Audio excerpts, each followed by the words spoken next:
Allô, allô, bon matin. Vous êtes sûrement peut-être dans votre déjeuner, après préparer les enfants pour aller à l'école. D'ailleurs, je vous souhaite une belle rentrée, une transition qui va se faire, j'espère, en douceur pour les enfants, mais aussi pour vous, parce que c'est embarqué dans nos routines, hein? Retourner dans nos routines, c'est pas toujours évident après les vacances. Ce matin, ce qui monte en marchant, c'est vraiment les deux mots suivants. Les restrictions et les retenues.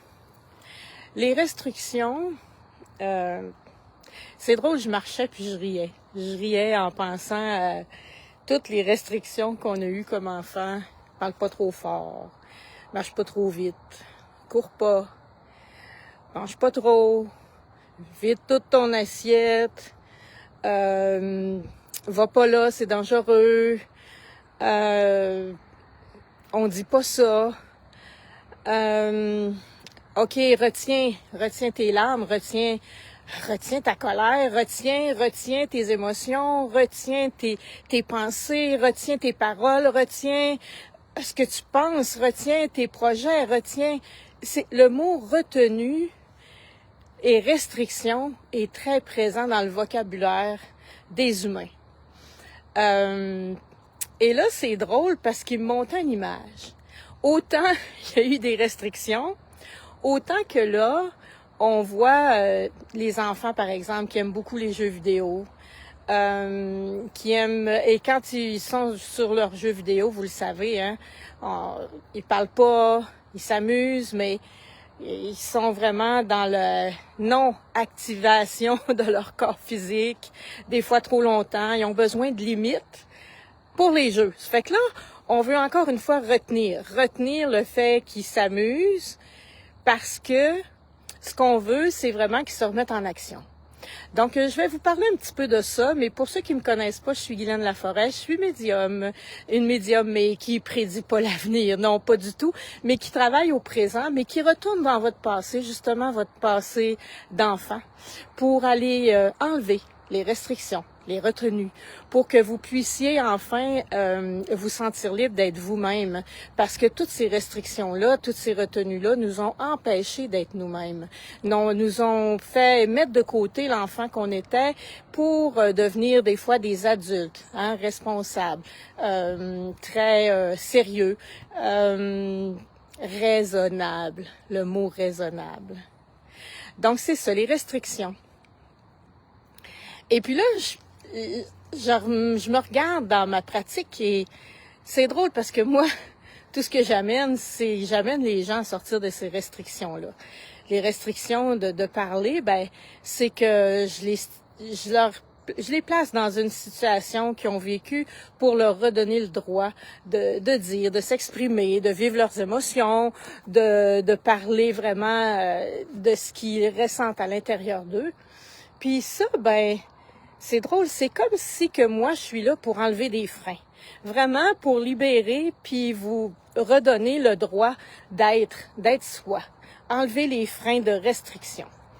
Et la restriction allait jusqu'à dire retiens ton envie d'aller aux toilettes, ça va jusque-là.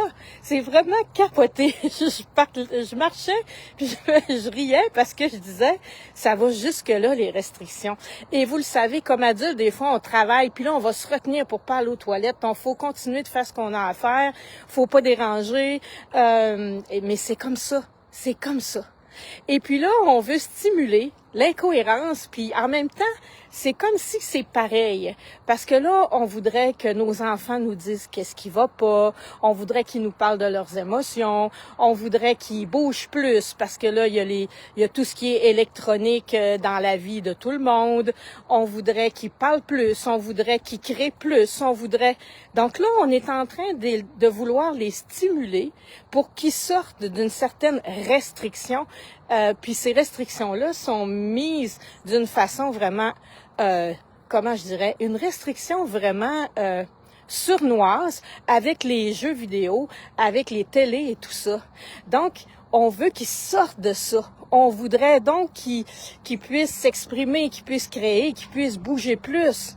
Mais c'est un peu ça mon travail aussi avec chaque personne que je rencontre, c'est vraiment d'enlever les restrictions pour qu'on puisse être nous-mêmes, pour qu'on puisse créer, pour qu'on puisse s'exprimer, pour qu'on puisse vivre nos rêves, pour qu'on puisse être nous-mêmes. Notre spontanéité, on l'a laissé où?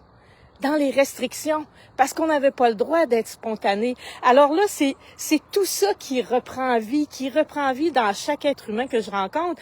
Puis je vous dirais qu'il est très vivant à l'intérieur de moi dans les dernières semaines, parce que j'ai eu à regarder qu'est-ce qui me restreint de croire que je peux vivre mes rêves, qu'est-ce qui me restreint pour que je croie à l'abondance, qu'est-ce qui me restreint pour que je croie que moi, je peux vouloir un peu plus dans la vie, que je peux reconnaître ma véritable valeur dans ce que j'apporte, dans ce que je fais comme accompagnement, dans ce que je suis comme personne, tout ce que la vie m'a appris, la vie m'a permis de découvrir à travers mon cheminement, à travers mon évolution, mais aussi vous amener à découvrir qu'est-ce que la vie vous a apporté à travers votre cheminement, puis votre évolution, parce que vous avez évolué, vous avez des trésors. Tu sais, on parle souvent de cadeaux, de trésors, puis là, ça nous passe 10 pieds par-dessus la tête parce qu'on est écœurés d'entendre ça. Mais c'est parce que, en arrière de toutes les difficultés qu'on a rencontrées dans notre vie, que ce soit dans notre enfance, que ce soit comme adulte, il y a des forces que vous avez développées. Puis au lieu de dire force, on dit cadeau. Ben non, c'est des forces, c'est des qualités. Mais des fois, ces qualités-là sont dans le trop. Puis quand ils sont dans le trop, c'est là où est-ce qu'ils sont, qu'on doit les ramener. On doit les ramener pour vous permettre d'être vous-même, pour vous permettre de prendre soin de vous. Et ça, c'est important parce que toute notre vie, on a dans toutes les restrictions qui nous ont amenés à pas être soi, c'est que on a appris à faire, à répondre aux attentes. Et ça, on n'a jamais mis de restriction sur la réponse aux attentes des adultes qu'on a rencontrés, aux attentes que nous, on continue de se mettre parce qu'on pense qu'ils sont vraiment là, puis on ne demande même pas aux gens qui sont en face de nous s'ils ont des attentes. Donc, on continue de faire, puis de se restreindre, parce que plus on fait pour les autres, moins on fait pour soi. Et c'est ça les freins que j'enlève, c'est ça les restrictions que j'enlève à l'intérieur des gens, puis qui leur permettent de découvrir qui ils sont vraiment, puis d'aller de l'avant. Ça fait que c'est ce matin, c'est tout ça qui pop-up à l'intérieur de moi, mais qui me fait sourire en même temps parce que je suis heureuse de faire ce que je fais. Parce que je vois enfin l'impact, et ça a pris des années, ça fait 35 ans, c'est que je vois enfin l'impact que ça peut avoir sur les personnes. Donc là-dessus, écoutez, je vous souhaite juste de réfléchir à ça. C'est quoi les restrictions qui sont dans votre vie? C'est quoi les retenues que vous avez toujours en tête pour éviter d'être vous-même, pour éviter les colères, pour éviter toutes sortes de restrictions qu'on a mis autour de nous, les peurs aussi qu'on a créées, justement pour se garder dans le même cadre constamment. Puis les cadres, là, sont pas si grands. La vie fait en sorte qu'on reste toujours dans les mêmes fonctionnements. Parce que, de cette façon-là, ben, on se retient d'être soi. Et être soi, ben, ça dérange les gens. Quand on est soi-même, ça dérange parce que là, on change. Parce que les gens peuvent plus nous dire n'importe quoi. Ils peuvent plus nous faire n'importe quoi. Parce que on se sent libre d'accepter, libre de dire oui, libre de dire non.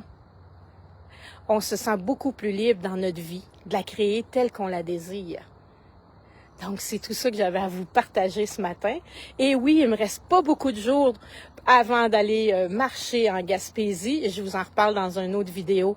Même moi, je me restreins parce que des fois, là, quand je marche comme ça, j'ai tellement de choses qui montent que je pourrais vous faire 2 et 3 vidéos. Mais je suis après vraiment me parler pour dire, ben oui, Guylaine, pis, t'as le goût de faire 2-3 vidéos? On s'en fout, fais-en 2-3 dans la même journée. Les gens qui voudront pas t'écouter, ils t'écouteront pas. C'est pas plus grave que ça. Mais ceux qui sont intéressés par ce que j'ai à partager, ben ils vont t'écouter. Ça fait que là-dessus, je vous souhaite une agréable journée. À bientôt.